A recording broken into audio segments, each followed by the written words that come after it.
Hello, and welcome back to another episode of Myth, Magic, and Movies. And today we're talking to Jonathan Clayborne of the Haunted Pamlico troupe based out of Eastern North Carolina.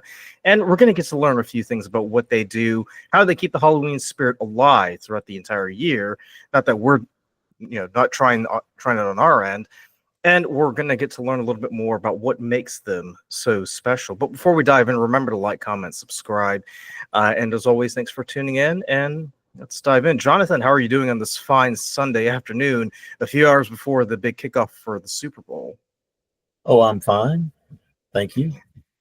Now, I got to say, I've been really, really eager to try to get you guys to come on. And I know that a lot of things have come up in the schedule. So I'm really, really thankful for you taking time out of your day to come on here. I gotta say, when I first heard about you guys, I was initially under the impression that you guys just ran a film festival, but you guys do more than that, right? We do. We actually operate under the umbrella of a local arts nonprofit in Washington, North Carolina. It's called Alternative Stage.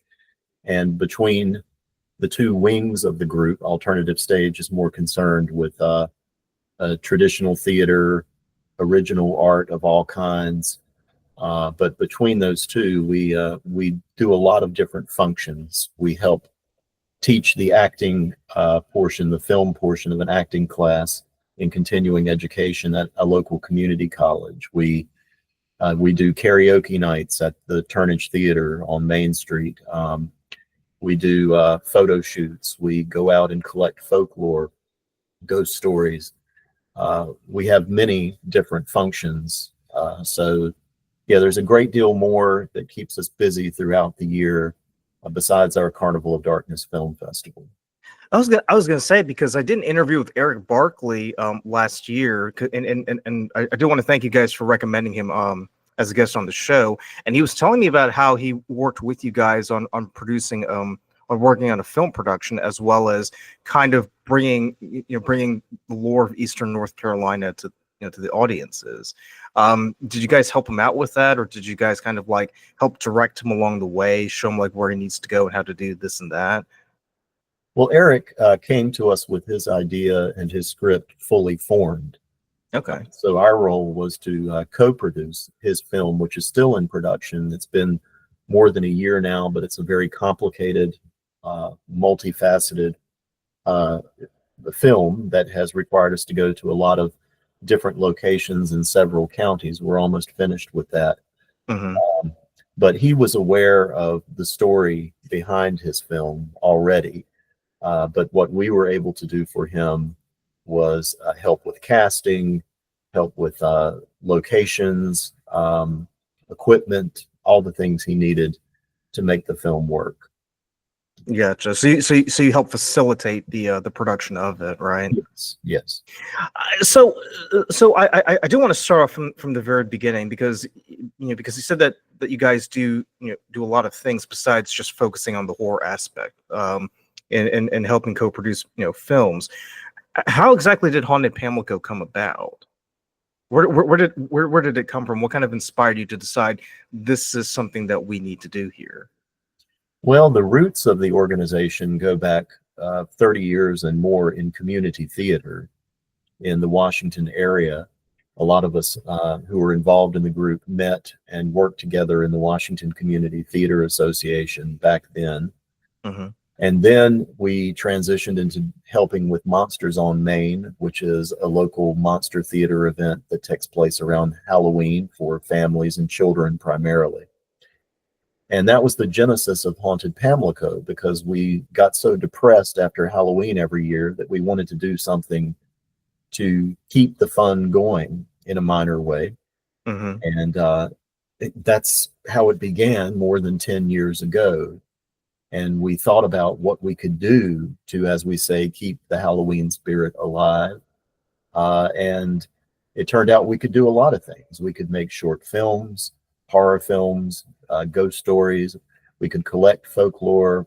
We could do photo shoots. We could travel around and talk to people about their alleged paranormal experiences. And we could plan all year around for the next Halloween occasion be it Monsters on Main or Carnival of Darkness or something else. So doing Halloween theater kind of led into all of this, and we did haunted houses many years ago as well. So did that for the community theater group as a fundraiser. So the history of it really goes deep. The roots of it go back decades with this particular group of friends and the many people who have come into it since then. So you did mention that you guys, perform a lot of different functions throughout the year. It's not just focused on on Halloween themed performances. Is it something that you guys kind of already know about, or did you guys have to learn as you went along, such as collecting different folklore or helping facilitate film productions? We knew a little bit about it.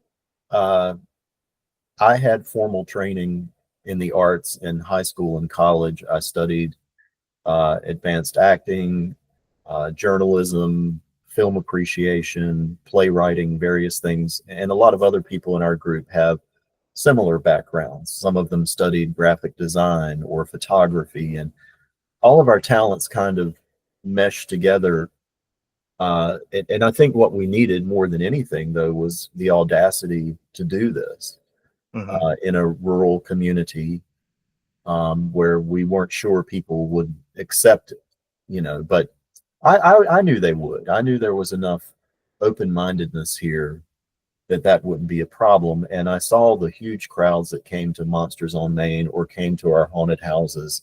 So I knew the potential was there, and it just needed to be tapped into.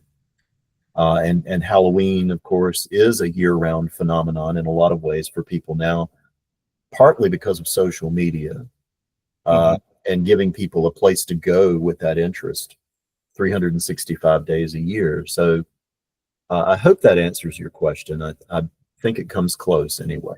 Yeah, because when you're performing like all these different functions, you kind of go in with the expectation, I don't really know what I'm doing, but I'll learn as I go, right? So like, for instance, because I've talked to a lot of people who now work in film, when they started out, they didn't know anything about it. They just kind of learned from other people as they went along. So that kind of makes sense.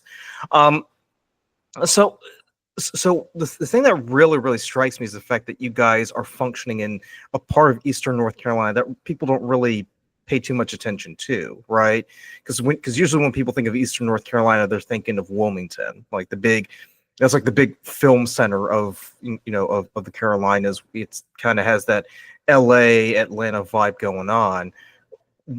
Why did you guys never migrate to to Wilmington or to Atlanta or Charleston? What was it about that part of North Carolina that just made you think this is the spot to be? Well, this is home to all of us, and none of us get paid to do this. This is an avocation. It's a passion, but it is everybody has a day job or a family life or something that keeps them here. And here we can be as creative as we want. We can do what we want. We don't have to try and break into a system. We have total creative freedom. We're not part of any studio or anything other than our own. So there was never any real thought of going elsewhere. I mean, I was in journalism for many years until health problems forced me out of that. But I had roots here. A lot of other people in our group had roots here or have moved here. So there was never any thought of going out and trying to break into the industry anywhere else, or to break into the industry at all, because we don't expect to make a living at this. But we work with people who do, at least to a degree. The actor Amber Dawn Fox is based in Chocowinity, just south of here. And she's a professional actor. She's been a member of SAG. She's been on The Walking Dead in a non-speaking role, but since then she's done many independent projects, and she's sort of made this her career. So we do work with people who work on the professional level as cinematographers or actors or technicians or whatever they may be. But we're comfortable here. And of course, thanks to the miracle of the internet, we have connections with professional and amateur filmmakers all over the world and have gotten to know some of these people, even in hostile countries. But, you know, they have good intentions. They're good people. They are not their government. So a lot of special connections get made that way. And I could just go on and on about that. But, Yeah.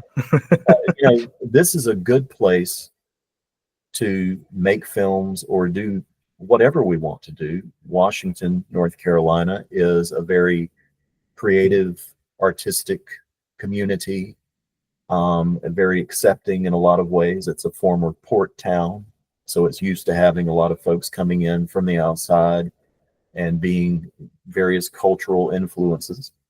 So we like it here. And also, I probably shouldn't say this, but you don't have to get a permit to make a film here. You can pretty much run around in the woods or go downtown as long as you're not disrupting traffic and you're okay. Yeah. So it's still just kind of a free and open environment in that way. And we know plenty of people who let us use their wooded properties or their old houses or whatever we need to shoot a film or do some kind of photo shoot or something like that. We have a garage that we've converted into a theater kind of, and it functions as a sort of studio for us. And so we got everything we need right here. Well, not to mention too the fact that that part of North Carolina is rife with ghost stories. I remember when I was in fourth grade, we took North Carolina history, and around October we would learn about all the different ghost stories throughout the state. But it seemed like out of all the regions of North Carolina, that neck of the woods where you are just seems to be chock full of tales. Is that is that something that's true, or were they just kind of trying to pull one over on a bunch of fourth graders back in 1997? Well, I think it is true, but I think every place in the world that has any kind of lengthy history, and all places do really, have every place has its ghost stories and a fair number of them. But we have learned through more than 10 years of digging that this area is rich in ghostly tales. And in fact, it is so rich in those tales that we are preparing to publish a book of a lot of those stories that we've collected over the years. And it's a huge project that we're hoping to complete this year, but it just goes on. And you have to decide when it's going to finish, kind of like a painting. When is it done? You have to walk away from it. But and in that, we're going to have horror fiction. We're going to have photographs. I mean, there's a lot going into that book, but the core of it is ghost stories from this region and all across North Carolina, because we've traveled to Asheville and Raleigh and the Outer Banks and all kinds of places to collect these stories.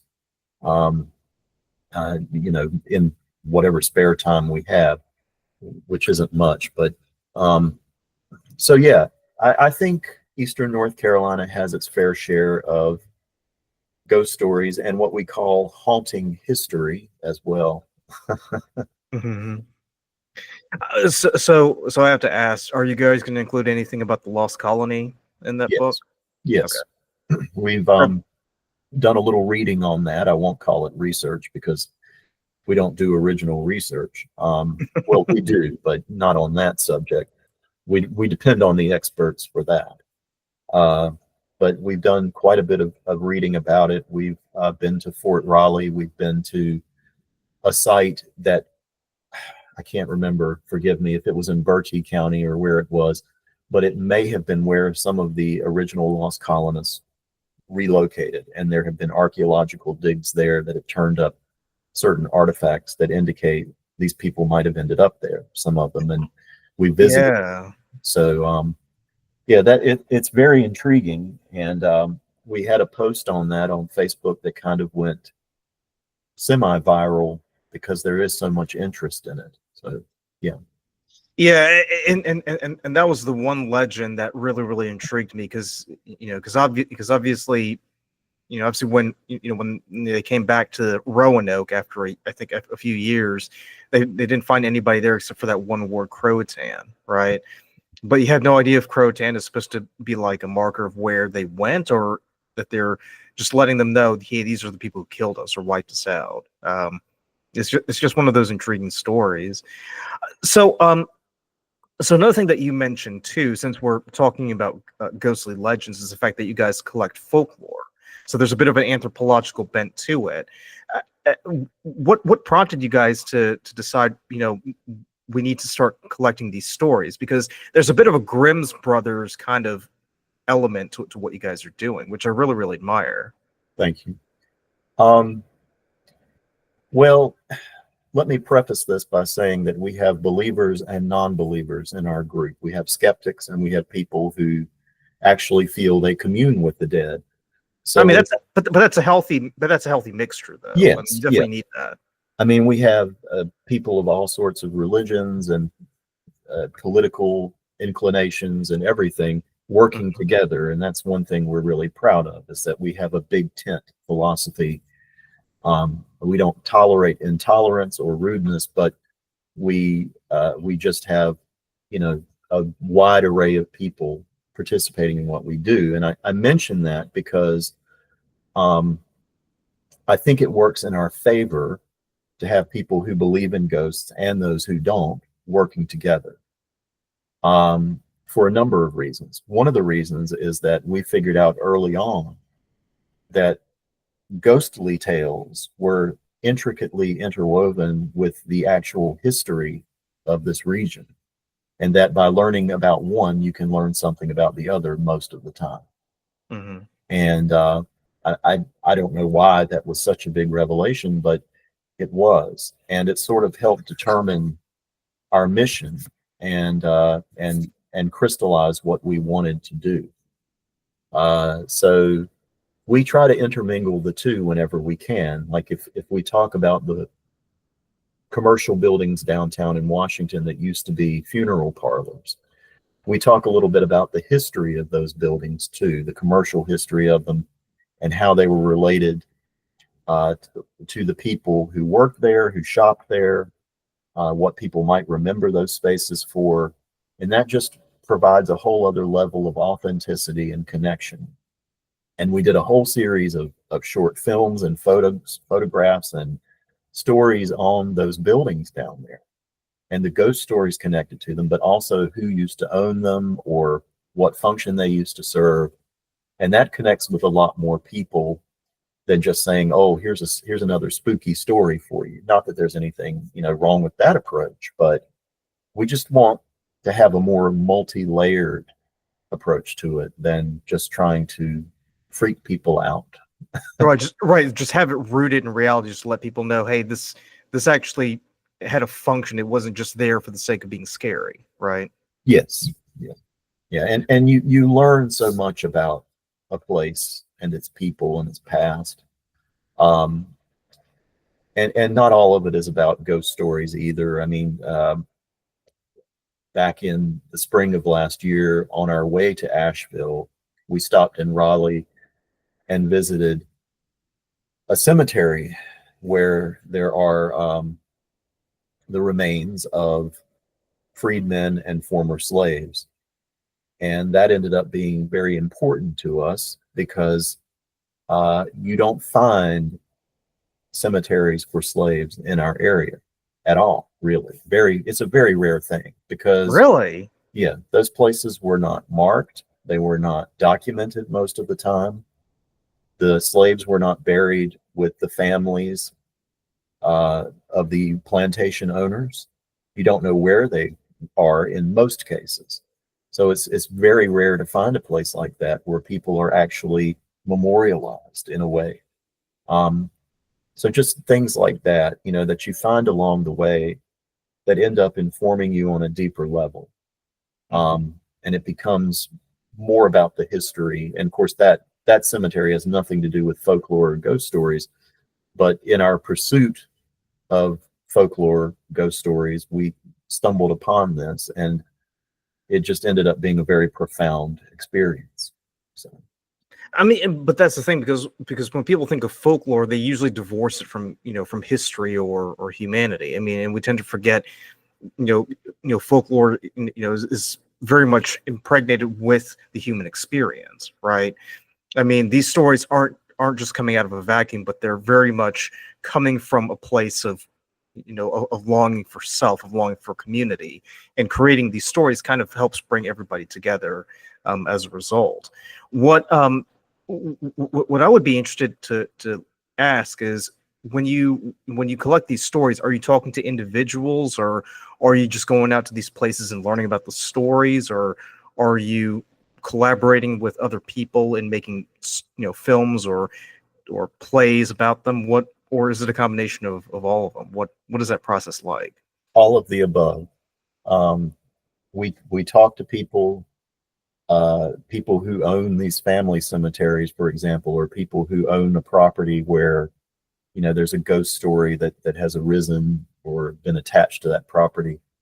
Um, we co-produce films quite often. We're co-producing Eric Barkley's film, which you mentioned. We co-produced a film by the great cinematographer director Justin Oakley, who is headquartered in New Bern, and that went on to win awards at multiple film festivals around the state. We're very proud of his work on that and what we could do to help him. Everything we do really is collaborative, and it takes a lot of minds and bodies. Uh, we we also consult the historical record. We go to Brown Library in Washington, where they have a historian named Stephen Farrell who combs through their archives to help us get factual material. Um, Everything that I do or that one of our other directors does, or anybody, one of our board members, somebody else is involved. Somebody else is helping to support that. So it's all very collaborative. So really, it's not simply just a Haunted Pamlico thing. It's a Haunted Pamlico plus, X, Y, and Z to kind of accomplish this goal, right? Yes. I mentioned, I think the community college and the class that we help with, that's put on by the Beaufort Performing Arts Collective. So we work with them. There's a group in Tarboro, about 45 minutes from here, the Tar River Players.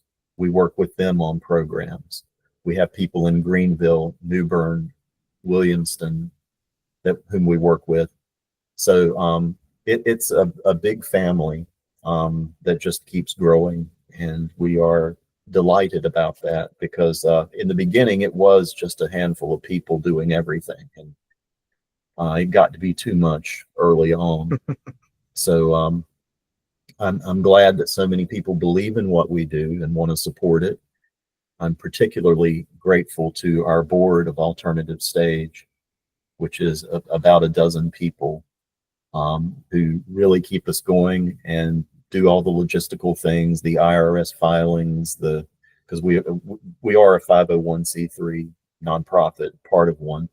Mm-hmm. So there's a lot of behind the scenes work that is not very glamorous that has to be done to maintain that bookkeeping and board meetings and all that. So we're grateful to have people supporting us. We're grateful to the sponsors who come forward, local businesses and individuals who help us do what we do. And it's just a big love fest.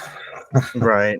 But it's also gratifying too, because it shows that, your passion for wanting to make, Halloween a year-round thing, and it evolving to what it is today. It feels a bit rather vindicating, really. Well, I will say that I think we were justified in our thinking early on that this could be possible here. There was a lot of skepticism and some pushback initially, and even now we know not everybody here supports what we do, but that's okay. They don't have to. I mean, I don't go support a snake handling church either. I mean, we all have our little niche that we fit into, and this just happens to be ours. So we don't insist upon the support of people who don't want to give it, but we have been surprised at just how supportive people are and how appreciative they are of what we do. And, the metrics we've seen indicate that most of our social media following is centered in Eastern North Carolina, although we do have followers all over the world. But, recently on Facebook, we reached about 225,000 people. We have reached as many as 300,000 in a 28-day period. And I suspect that most of those folks are right here in this area. So, yeah, it's working out.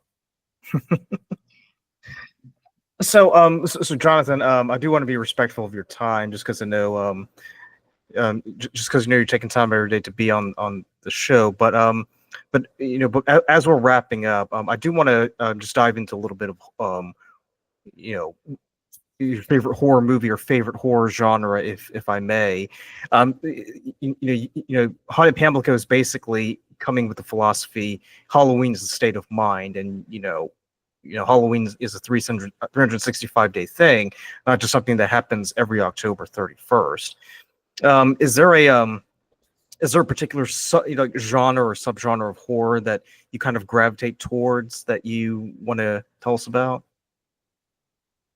Well, we like all kinds of horror, really. I mean, we have been a part of slasher films. We've featured those. I mean, and also more subtle psychological horror, um, perhaps more thoughtful pieces. Mm-hmm. My personal favorite tends to be what I would call operatic horror. Perhaps this is the expected thing to say, but I really adore The Shining from 1980, Stanley Kubrick. Mm-hmm. In fact, I'm going to include that in a presentation on filmmaking for the next class that I mentioned.